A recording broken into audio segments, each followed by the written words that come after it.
안녕하세요. 무인 서점입니다.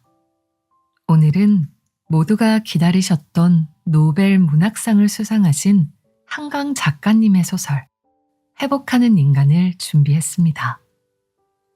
회복하는 인간은 발목에 입은 화상을 방치해 회복 불가능한 상태가 되어 병원을 찾아온 여자의 이야기로 시작됩니다. 동생은 언니를 온 마음으로 사랑했지만 언니는 그것을 알면서도 본인의 아픔과 불행에 동생을 외면했고 결국 둘의 관계는 다가갈 수 없는 아픔으로 남아버리는 이야기로 한강 작가님의 서정적인 문체가 녹아져 있습니다. 잊힐 수 없는, 결코 치유될 수 없는 인간 삶의 근원적 아픔을 그린 소설. 이제 시작하겠습니다. 회복하는 인간. 당신은 직경 1cm 남짓한 구멍들을 보고 있다. 당신의 부어오른 양쪽 복숭아뼈 아래 정강이에서부터 내려온 인대가 발등으로 막 꺾어지는 자리에 그 구멍들은 뚫려 있다. 왼쪽의 구멍 안으로 보이는 회백색 물질을 가리키며 의사가 말한다. 왜 화상을 입자마자 바로 처치를 안 한 거죠? 오른쪽은 괜찮은데 여기 왼쪽 피부 조직은 좀 심각합니다. 30대 후반의 의사는 고등학생처럼 머리를 바싹 치켜 깎았다. 흰색 진료 가운은 토요일 오후라선지 풀기 없이 늘어져 있다. 마취하고 도려내는 수술을 해야겠지만 그 전에 조금 두고 보는 게 좋겠습니다. 늦었지만 지금이라도 환경을 잘 만들어주면 조직이 회복될 가능성도 있으니까요. 수술이라는 말에 약간 겁을 먹고 당신은 묻는다. 그럼 수술을 해야 할지 말지를 언제 알 수 있나요? 앞으로 3일 동안?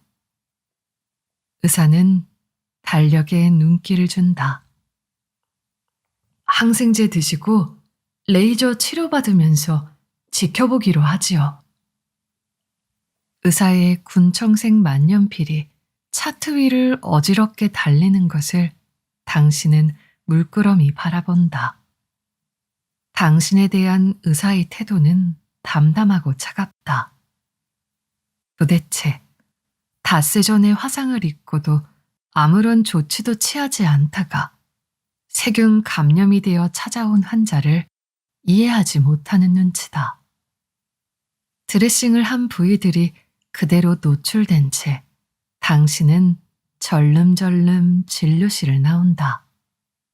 바지를 무릎까지 접어 올리고 노트북 컴퓨터가 담긴 가방을 어깨에 메고 한 손에는 우산을 들고 엉거주춤 구두 두 짝을 발끝에만 걸친 당신을 순학계의 간호사가 호명한다. 상처에 구두가 닿지 않도록 주의하며 당신은 창고로 걸어간다. 레이저 치료비와 수분 테이프의 비용은 보험이 적용되지 않는다는 설명을 듣는다.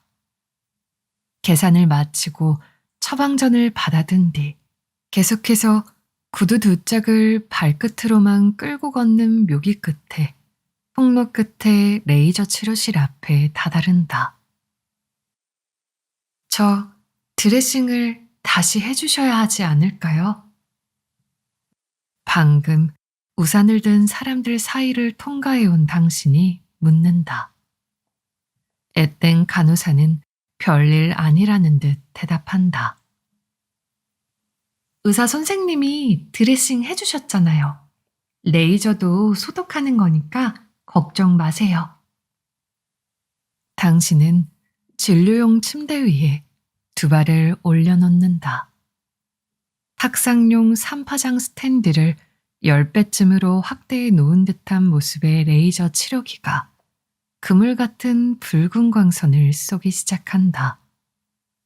광선은 당신의 두 발뿐 아니라 침대의 하얀 시트까지 꽤 넓은 면적을 쉴 새 없이 방사형으로 훑어낸다.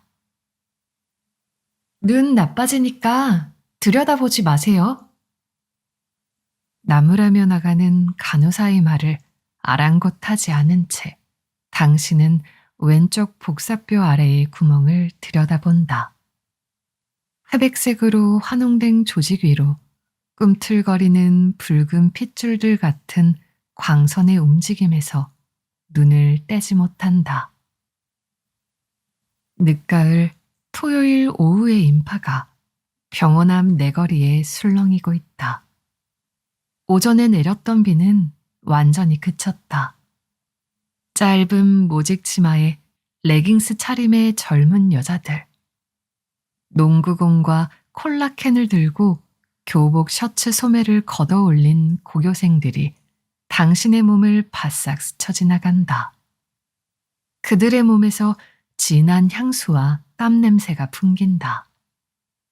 화장품 샘플이 가득 담긴 플라스틱 바구니를 들고 형식적으로 눈웃음 치는 아르바이트생을 피하려고 당신은 미리 고개를 수그린다.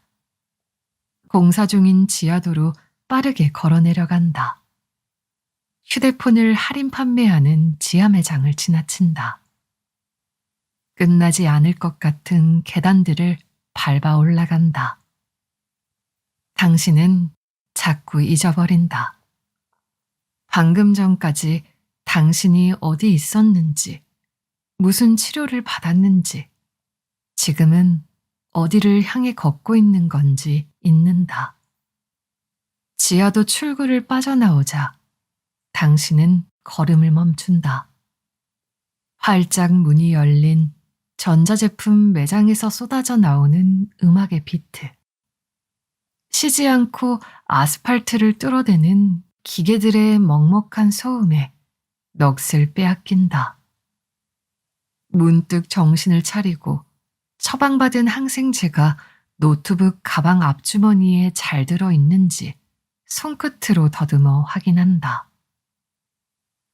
당신은 이미 잊었다. 자신이 얼마나 재치 있는 농담을 좋아하는 사람이었는지, 나름대로 옷차림에 신경을 쓰는 사람이었는지 잊었다.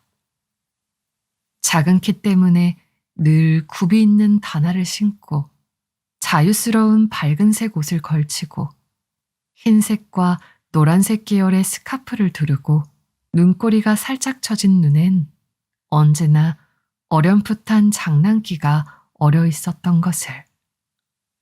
목을 덮는 검은 스웨터에 검은 모직 재킷, 검은 면바지에 검은 단화를 신은 당신의 키는 초등학교 고학년생처럼 왜소해 보인다. 화장은커녕 입술에 립글로스도 바르지 않아 30을 훌쩍 넘긴 나이가 고스란히 드러나 보인다. 당신이 두 발목에 화상을 입은 것은 닷새 전, 왼쪽 발목을 접질린 다음 날이었다. 침을 맞을 만큼 심하게 삔 것은 아니었지만 당신은 동네의 한의원을 찾아갔다. 맵시 있는 개량 한복 치마를 입은 50대 중반의 한의사에게 말했다. 예전에 오른쪽 발목을 접질리곤 대수롭잖게 여겼더니 아직까지도 좋지 않아서요. 이번에 삔 왼쪽은 미리 확실히 치료하려고요. 한의사는 당신을 침대에 눕도록 했고 왼쪽과 오른쪽 발목에 모두 침을 꽂아주었다. 눈 밑에 다크서클이 왜 그렇게 진하지요?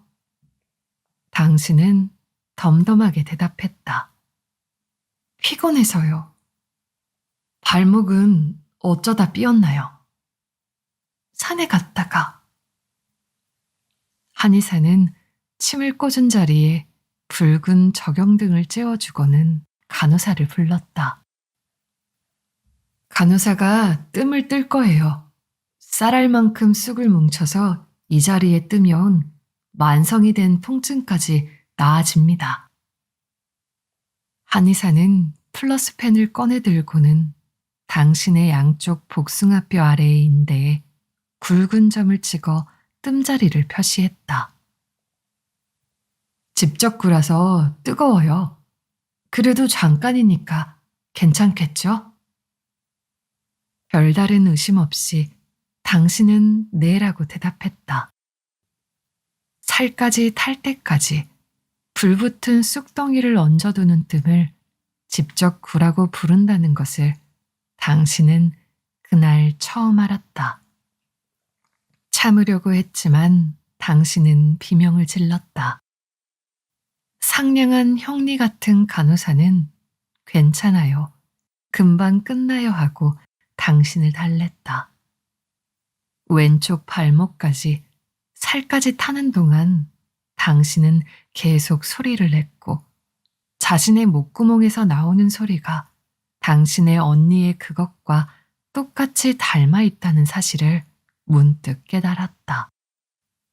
무심코 수도꼭지를 덜 잠근 것처럼 소리 없이 끝없이 흐르는 당신의 눈물에 간호사는 당황했다.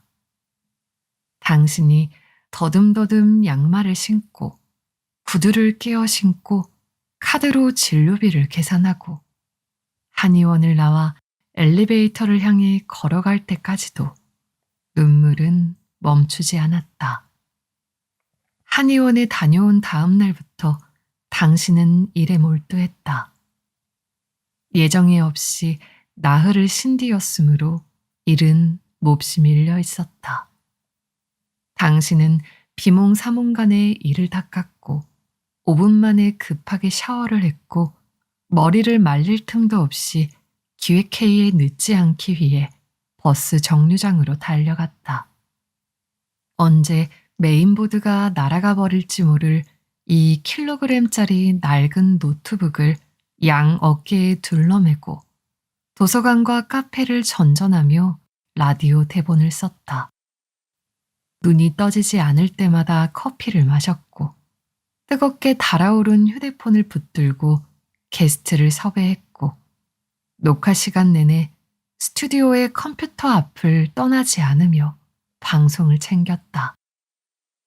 그러는 사이 왼쪽 발목의 뜸자리에서 수포가 부풀고 양말 속에서 수포가 터지고 그 자리가 세균에 감염돼 빨갛게 부푸는 것을 알아채지 못했다. 상처가 욱신거릴 때면 발목을 삔 자리가 그렇겠거니 생각했다. 토요일 아침 녹음실에서 아픔을 참지 못하고 발등까지 양말을 내려보았을 때에야 당신은 사태가 심각하다는 사실을 깨달았다. 힐끗 상처를 본 다혈질의 PD는 당신에게 자초지종을 물었고 벌어진 입을 다물지 못했다. 정 작가, 원, 알만한 사람이 이렇게 무식해? 아무리 작은 화상도 제때 치료 안 하면 무섭다는 거 몰라? 손 자르고 발 자르는 게 남의 일 같아? 이제 당신은 버스 정류장에 투명한 아크릴벽에 기대 서 있다. 아크릴벽에 색색의 활자로 코팅된 인근 성형외과의 광고문을 무심코 읽는다. 사랑하는 사람이면 실반지도 좋으세요? 캐럿 다이아가 부럽진 않으세요? 새로운 인생의 시작, 그랜드 성형외과. 얼른 이해되지 않아 천천히 다시 읽은 뒤 각각 2개씩인 물음표와 느낌표들을 들여다보다 고개를 든다. 몇 번이더라. 단순한 기억을 되살리려고 당신은 미간을 찌푸린다. 여기서 몇 번 버스를 타야 집으로 가던가. 막상 버스가 나타나면 그 낯익은 번호를 곧 알아볼 수 있을 것이라고 당신은 믿고 있다. 그러나 제각기 다른 번호의 버스들이 연화문대에 정착했다 떠나가는 것을 당신은 다만 지켜본다. 이런 일은 처음이다. 모든 번호들이 낯설다. 모든 숫자들이 힘을 합해 당신을 밀어내고 있다. 그제야 당신은 깨닫는다. 지금 부모님의 집으로 가는 게 옳다라는 마음의 부담 때문에 당신의 원룸으로 데려다 줄 버스 번호를 기억할 수 없는 거라는 사실을 당신은 알고 있다. 이 주말에 당신은 부모님을 위로하러 가야 한다. 당신이 그들을 애써 위로하지 않는다 해도 남은 자식이 함께 있다는 사실만으로 그들은 위로받을 것이다. 그러나 지금 당신은 그렇게 하지 않으려고 한다. 혼자 있고 싶어 한다.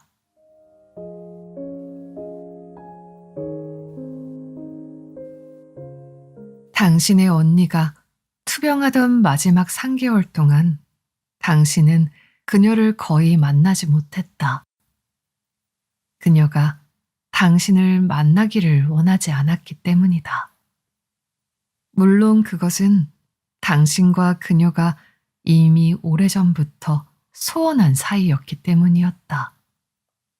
하나뿐인 친자매였음에도 당신은 그녀의 병세에 대한 모든 소식을 어머니로부터만 전해 들었다.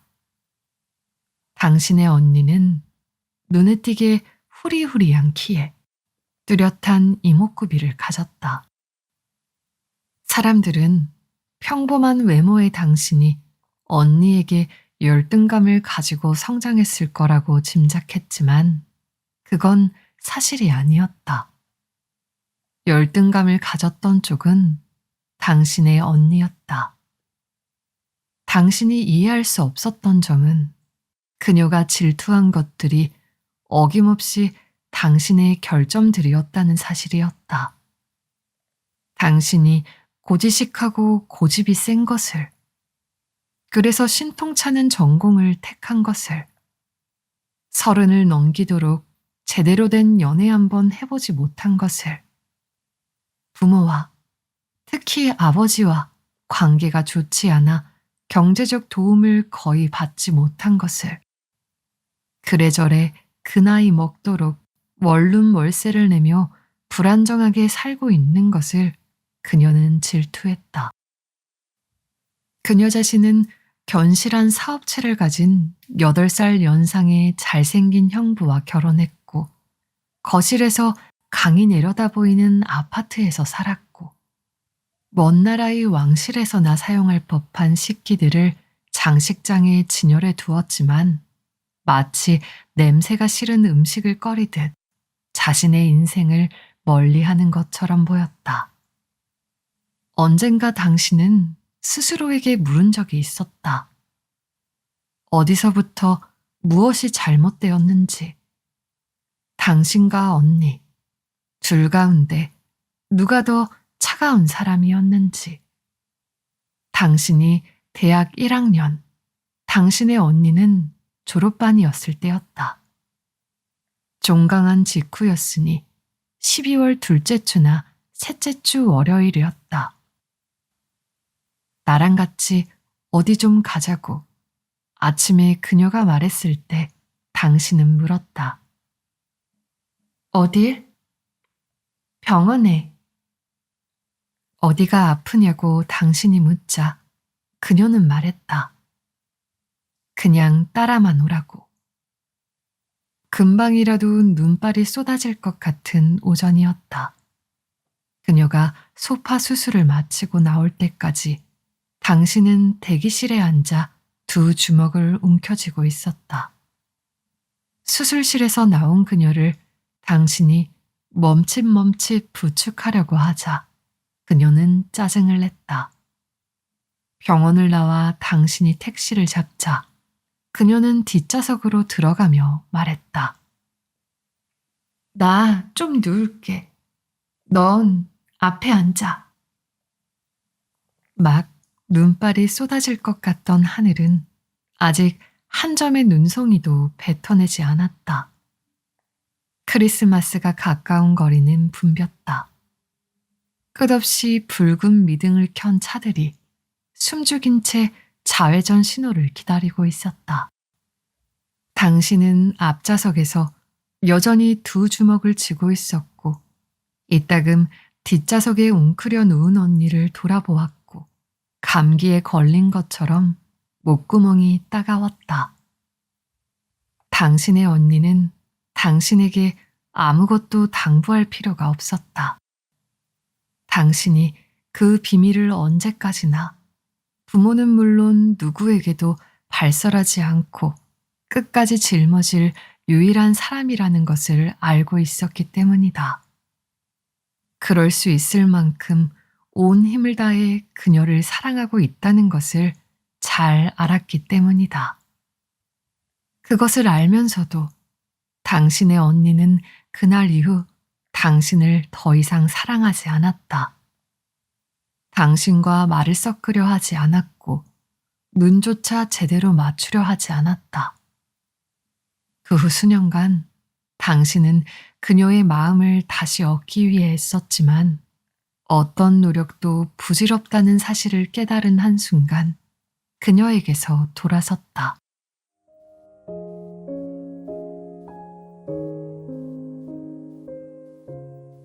그녀의 눈은 맑고 깊었다.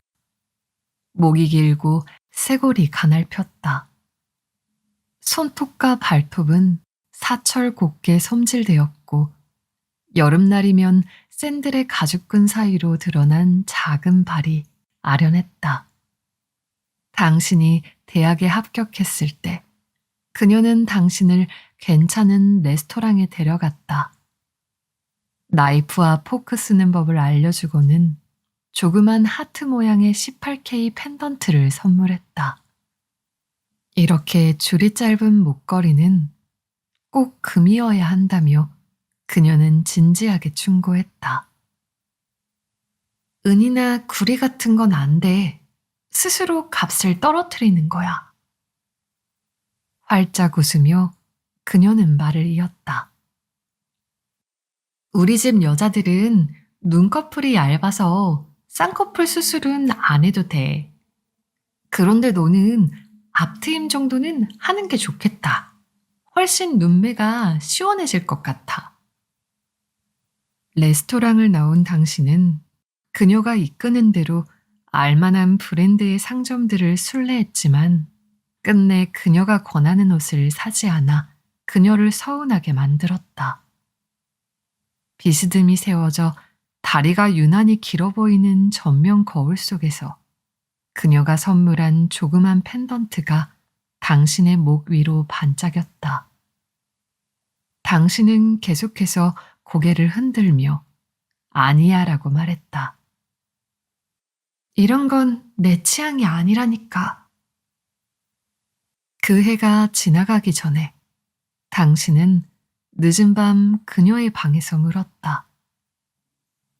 난 정말 모르겠어. 사람들이 어떻게 통념 속에서만 살아갈 수 있는지. 그런 삶을 어떻게 견딜 수 있는지.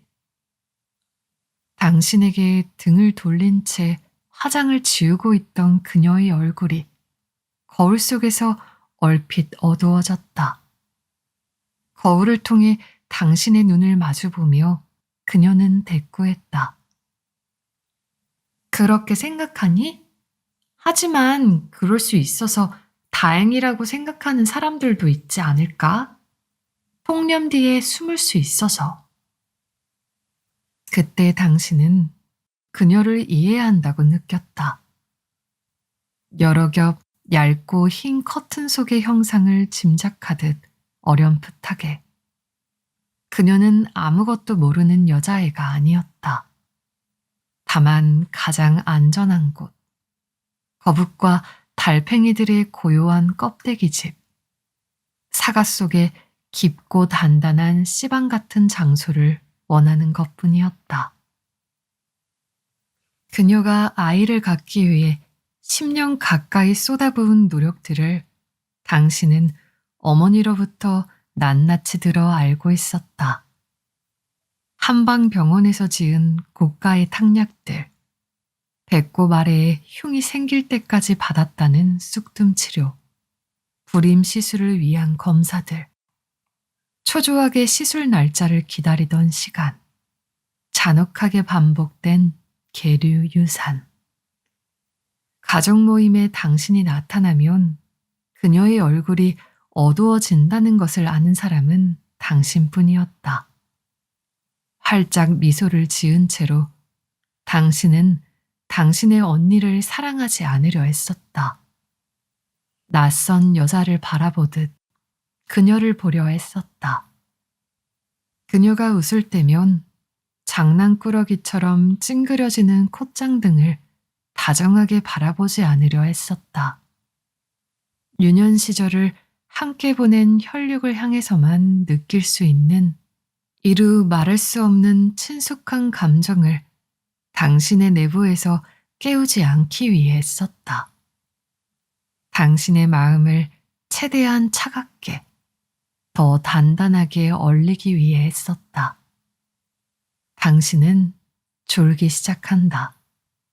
마침내 기억해낸 친숙한 번호의 버스에 올라 맨 뒷좌석의 창가 자리에 앉은 직후부터다.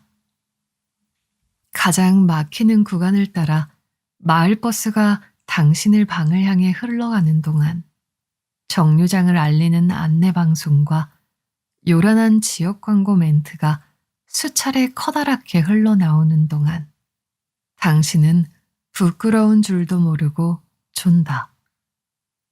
옆 사람의 어깨에, 창문에 고개를 꺾어 기댄다.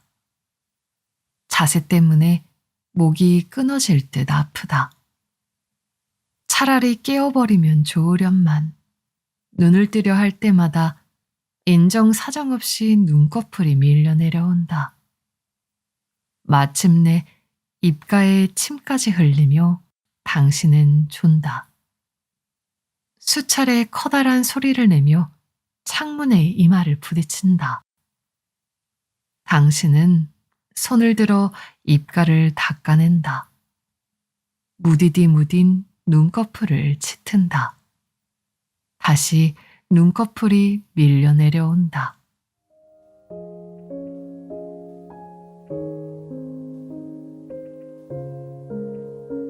그녀는 37kg까지 몸무게가 줄었고 의식을 잃기 직전까지 고통을 호소했다. 아파, 아파라고 아이처럼 가느다랗게 비명을 질렀다. 아빠, 나 좀 살려줘. 라고 그녀가 애원하자 무뚝뚝한 아버지의 턱이 덜덜 떨렸다. 덩치 큰 형부는 뒤돌아서서 울었다. 어머니는 그녀의 손을 감싸진 채 아가, 아가 라고 속삭였다. 당신은 자책을 멈추지 못했다. 당신의 존재가 그녀의 마지막 순간을 망치고 있다는 생각을 멈추지 못했다. 언니라고 마침내 떨리는 입술을 열고 말하려 했을 때는 이미 모든 것이 끝난 뒤였다. 내릴 곳을 훌쩍 지나친 것을 알고 졸다 깬 당신은 허겁지겁 가방을 둘러매고 하차벨을 누른다. 처음 보는 낯선 거리에 내려서자마자 사방을 두리번거린다. 아크릴벽에 붙은 버스 노선표를 뚫어지게 들여다보고는 새 정거장만 거슬러 걸으면 된다는 사실에 안도한다. 차량도 행인도 많지 않은 거리를 따라 걸음을 옮기는 동안 차츰 몸에서 잠이 가신다. 당신이 내렸어야 할 정거장에 다다랐을 때쯤에는 눈이 완전히 또렷해져 있다. 그래도 아직 졸음이 남아 무딘 얼굴에 닿는 공기가 어딘지 폭신하게 느껴진다. 마침내 당신의 방이 있는 원룸 건물 앞에 이르렀을 때 당신은 멈춰선다. 건물 뒷마당에 세워놓은 당신의 자전거를 본다. 어깨를 짓누르는 2kg짜리 노트북 컴퓨터를 짊어진 채 발목의 상처들이 욱신거리는 것을 참으며 당신은 잠자코 서 있다. 당신이 지금 당신의 자전거를 보고 있는 것은 그것이 당신에게 기쁨을 주었던 물건이기 때문이다. 그것을 타는 일 말고는 어쩌면 어떤 일도 진심으로 사랑하지 않았기 때문이다. 오직 자전거를 탈 때에만 당신의 삶이 실은 돌이킬 수 없는 실패일 줄 모른다는 생각이 들지 않았다. 이 세상의 모든 화려한 행복이 매 순간 당신을 따돌리고 있는지 모른다는 느낌도 조용히 떨쳐졌다. 그 기쁨을 기억하게 될까봐 당신은 두려워하고 있다. 언덕길을 미끄러져 내려가던 아찔한 속력을, 하천 옆으로 난 자전거 도로를, 힘차게 달리던 감각을 기억해낼까봐 당신은 두렵다. 마침내 당신은 자전거를 외면한다. 2층에 있는 당신의 방으로 데려다줄 석조 계단을 하나씩 밟아오른다. 열쇠문을 열고 어둑한 실내로 들어간다.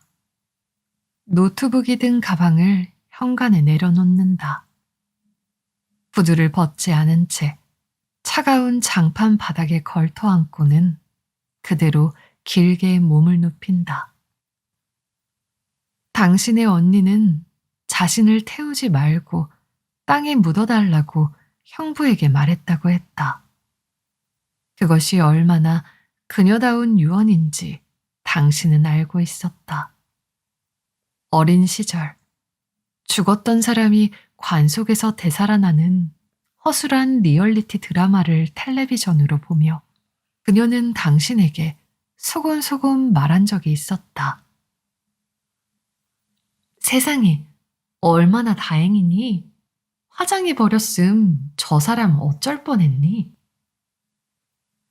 심장이 좋지 않은 당신의 아버지는 연결식만 치른 뒤 고모네와 함께 먼저 귀가했고 형부의 부축을 받고 맷자리까지 올라온 어머니는 하관이 끝날 때까지 수차례 흙바닥에 주저앉았다.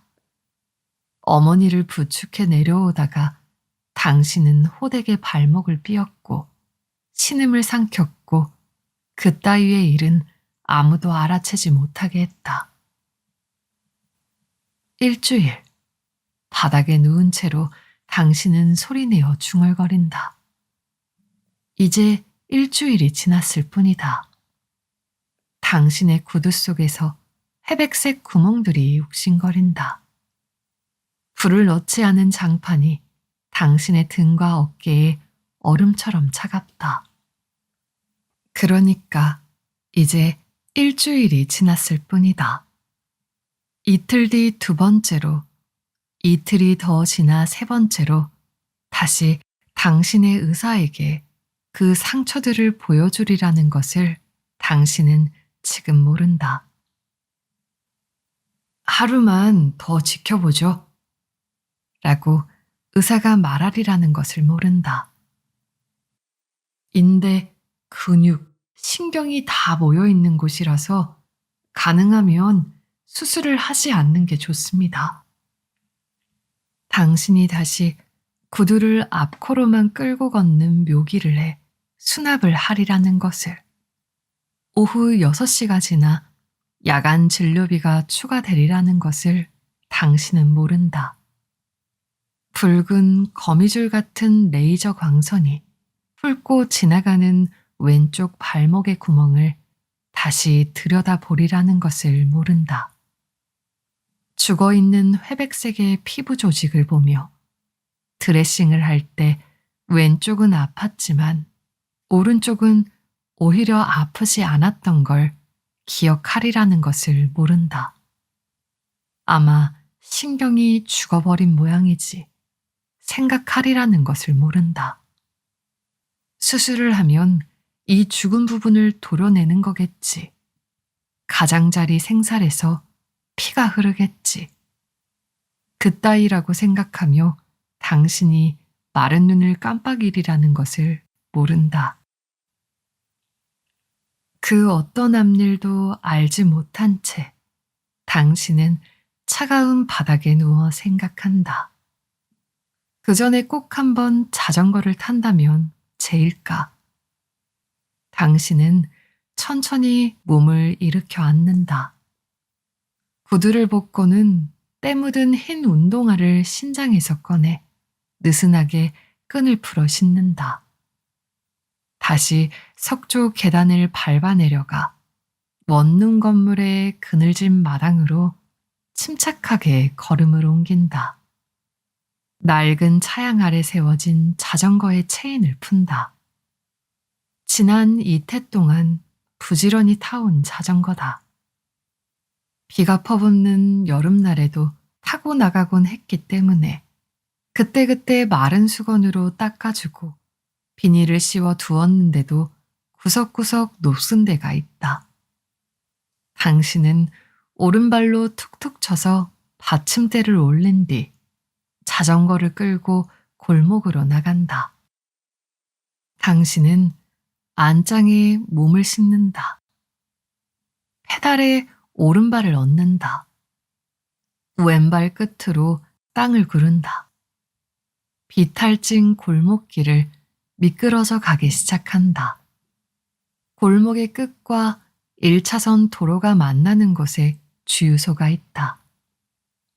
갑자기 튀어나올지 모를 차량을 조심하려고 당신은 속력을 줄인다. 도로변의 인도로 자전거를 몰고 간다. 신호등 앞에서 푸른 불이 켜지기를 기다렸다가 횡단보도 건너편에 있는 천변길을 향해 달린다. 급하게 비탈진 진입로에 이르자 페달을 놓고 미끄러져 내려간다. 잎이 다 떨어진 버드나무들이 검고 섬세한 뼈대를 드러낸 채 물가에 무리지어 서 있다. 퇴색된 잎들이 아직 붙어 있는 활엽수들 아래 당신은 빠르게 달린다. 당신은 살아 있었다. 생생하게 살아서 그 무더운 공기를 가르고 있었다. 벼랑간 소나기가 쏟아지면 온몸이 흠뻑 젖은 채 가장 가까운 콘크리트 다리를 향해 달렸다. 미친 듯이 아무 까닭도 없이 소리를 지르고 싶은 기쁨을 느꼈다. 그러니까 지난 8월 당신의 언니가 친정의 누구에게도 알리지 않은 채 형부의 차에 실려 병원을 오가고 있었을 때 당신은 그렇게 미칠 듯한 기쁨을 느꼈다. 이제야 살아나네요. 당신의 왼쪽 발목의 구멍 속에서 회백색 조직 가운데 샤프심으로 찍은 것 같은 불그스름한 점 하나가 생긴 것을 보고 의사가 말하리라는 것을 당신은 모른다. 아주 진행이 더디긴 하지만 일단 이게 살아난 걸 보니 수술은 하지 않아도 되겠습니다. 수뷴 테이프 안에서 끝없이 하얀 진물이 흐르고 일주일에 2번 레이저 치료를 위해 열어보는 상처는 변함없이 샤프심으로 찍은 붉은 점 하나일이라는 것을 당신은 모른다. 한 달도 더 지나서야 그 붉은 점이 2개가 되고 2달이 가까워졌을 때에야 굵은 연필로 찍은 점 정도로 커지리라는 것을 모른다. 정말 더디네요. 이렇게 더딘 것도 드문 케이스인데요. 이제 더 이상 낯설지 않은 얼굴의 의사가 미간을 모으며 헛웃음을 웃으리라는 것을 모른다. 그 어떤 것도 모르는 채 당신은 계속 페달을 밟고 있다. 여름날 당신의 비를 피하곤 하던 다리 아래를 지난다. 당신이 감탄하며 지켜보고 하던 물오리들을 지나친다. 목을 동그랗게 안으로 말아 부리로 제 깃털을 매만지는 그것들의 몸놀림이 보인다.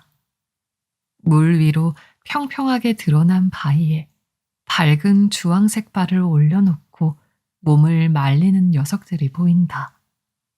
여름보다 몸집이 커진 흰 두루미가 보인다. 지금은 물속에 있어서 보이지 않지만 선명한 빨간색 발을 가진 놈이다.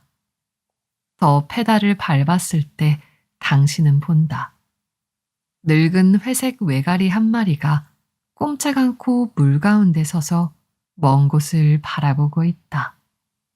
그토록 커다란 새가 그토록 고요하고 느리게 존재한다는 사실에 당신은 몰래 감동하곤 했다. 자전거를 멈추고 서서 한참 동안 그것을 바라보곤 했다. 그러나 당신은 멈추지 않고 계속 달려간다. 맞은편에서 달려오는 헬멧에 고글을 쓰고 마스크로 코와 입을 가린 자전거 레이서들을 피한다. 발목에 통증이 느껴진다.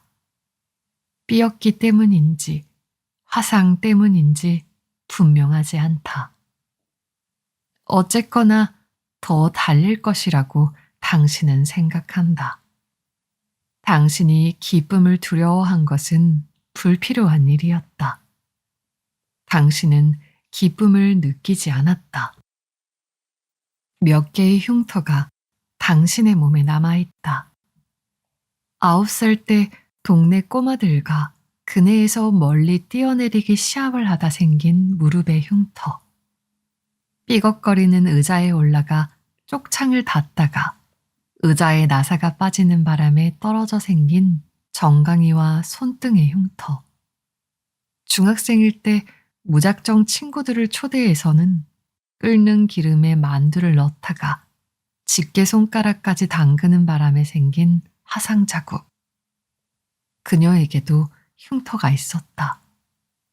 그녀가 눈을 가리는 술래가 되어 술래잡기를 했을 때였다.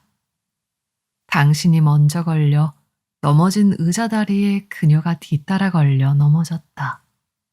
당신은 손끝 하나 다치지 않았는데 키가 컸던 그녀는 화장대 모서리에 이마를 찍혔다. 마치 당신의 잘못인 듯 아버지는 몹시 화를 냈다.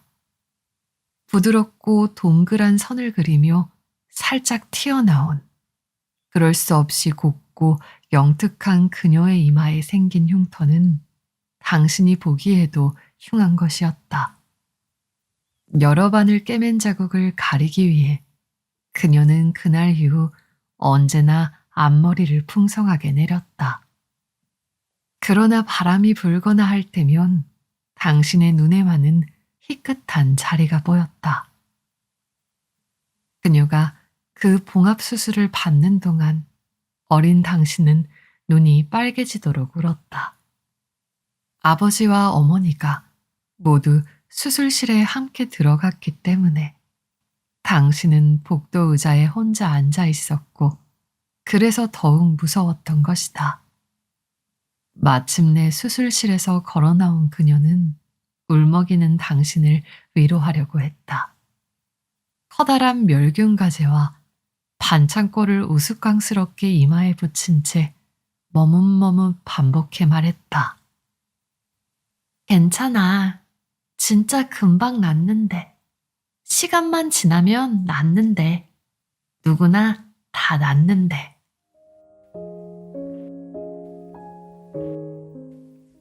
당신은 모른다. 목이 말라서 눈을 뜬 차가운 새벽.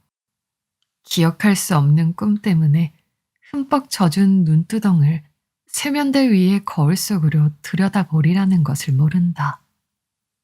얼굴에 찬물을 끼얹는 당신의 손이 거푸 떨리리라는 것도 모른다. 한 번도 입 밖으로 뱉어보지 않은 말들이 뜨거운 꼬챙이처럼 목구멍을 찌르리라는 것을 모른다.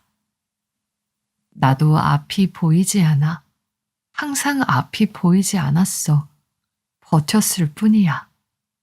잠시라도 애쓰고 있지 않으면 불안하니까. 그저 애써서 버텼을 뿐이야. 외출을 거의 하지 않아 무릎 관절염이 악화된 어머니를 활달하게 설득하고 돌아온 일요일 저녁. 날개를 편 것처럼 천천히 골목에 내리는 눈을 더 보지 않기 위해 당신이 커튼으로 창을 가리라는 것을 모른다. 칠흑같이 어두워진 방 가운데 당신이 웅크리고 앉아 맞을 밤을 모른다. 어디만큼 한다. 눈을 감은 채 언니의 손을 잡고 외갓집에 가던 캄캄한 골목을 그 목소리를 기억하지 않기 위해 밤새 헤드폰을 쓴 채 토막잠을 청하리라는 것을 모른다.